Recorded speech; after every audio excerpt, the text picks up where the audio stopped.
আসসালামু আলাইকুম রহমতুল্লাহ।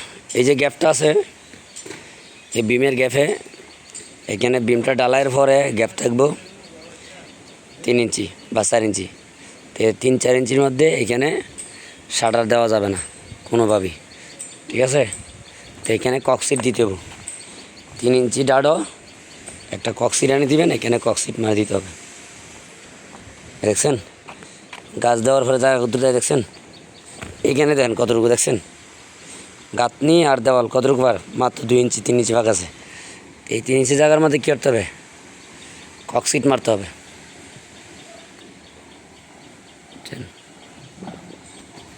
এদিকে শাটার হবে, হ্যাঁ এই জায়গাটায় ককসিট হবে, আর ওই দিক দিয়ে ওই মাথায় শাটার হবে। 2 মাথায় শাটার, ট্যাঙ্কির জায়গাটা ককসিট। ওই ককসিট আনি দেন, আমরা লাগাই দেব।